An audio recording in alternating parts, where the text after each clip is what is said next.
যেন বাপকে লজ্জা দিও না, মাকে লজ্জা দিও। তুমি মুসলমানের বাচ্চা, তুমি সিনেমার নর্তকীর হাতে বড় হও নাই, বরং এক পবিত্র মা তোমার 2 বছর দুধ খাওয়াইয়া বড়। মোবাইলের নর্তকী তোমারে বড় করে নাই, ফুটবলের খেলোয়াড়ের সন্তান না তুমি, তুমি মুসলমান বাবার। এই ছেলেরা, তুমি আর্জেন্টিনার খেলোয়াড়ের বাচ্চা না, তুমি এই অঞ্চলের কোন মুসলমানের সন্তান বেটা। কোন বেঈমান তোমারে মানুষ করে নাই। কার মতো চুল রাখলা? কার মতো? তোমার বাপকে? তোমার বাবার চুল এমন ছিল?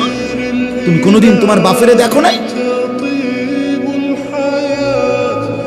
বলো, কোন বেঈমানের মতো চুল রাখলা? কোন মুসলিম সভ্য সমাজের চুল এটা হইতে পারে না।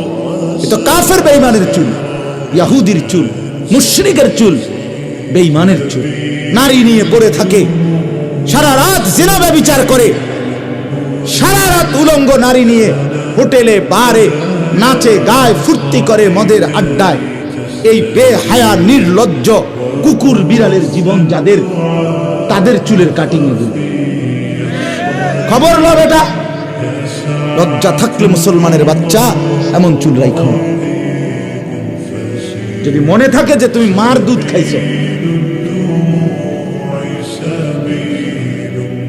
এক বেলা পেশাব করো না, করে পানি নাও না, তুমি মানুষের বাচ্চা? তোমার বাবা এমন ছিল? তোমার মা তোমার এই শিখাইছে? তোমার বংশের মানুষ তোমার এই শিখাইছিল? তুমি মুত্তা পানি লাও না, তুমি কুত্তা দেখো না? আমি তো পরিষ্কার বলি, তোমরা যারা পেশাব করে পানি নাও না, তোমরা কুত্তার দিকে চাইও। সরাসরি কুত্তার দিকে তাকাইলে কুত্তা তোমা করে বুড়া আঙ্গুল দিয়া সেলুট দিবে। ওকে দোস্ত, চলা, তুই আর আমি মত, তুইও মত আমিও মতি, মত বেটা দিন। আমরা 2 কুত্তা মত এক লগে, একটা সেলফি উঠা আমার লগে, কুত্তার লগে একটা সেলফি উঠাইয়া। হ্যাঁ হ্যাঁ, হাইসো না, লজ্জা থাকলে হাইসো না, বিবেক থাকলে হাইসো না। আর যদি মরে যাও লজ্জা, তো ঠিক আছে, তুমি খারাইয়া মুতলে কি আর আলগি দিয়া মুতলে কি? কুকুরের সাথে সেলফি তুললা, কুত্তার লগে সেলফি তুললা, ফেসবুকে দিও।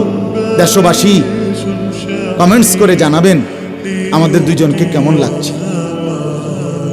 দেশবাসী জানাবে অসাধারণ, 2 জানোয়ারকে একই রকম লাগছে। ঠিক বলার দরকার নেই, পেশাব করে ফানি লন দরকার। তুমি ঠিক না কইও অসুবিধা নেই, কওনের দরকার নেই। তুমি পেশাব করে ফানি লইও। তুমি মুসলমান, তোমার মা মুসলমান, তোমার বাবা মুসলমান। ভাইয়া ছেলেরা তোমাদেরকে আগে বলি, আখেরাত ভুলে যেও, মৃত্যুকে ভুলে যেও না বাপ। মায়ের দুধের হক আদায় করো। প্রতিটা বাচ্চাকে মা বড় যত্ন করে লালন করে।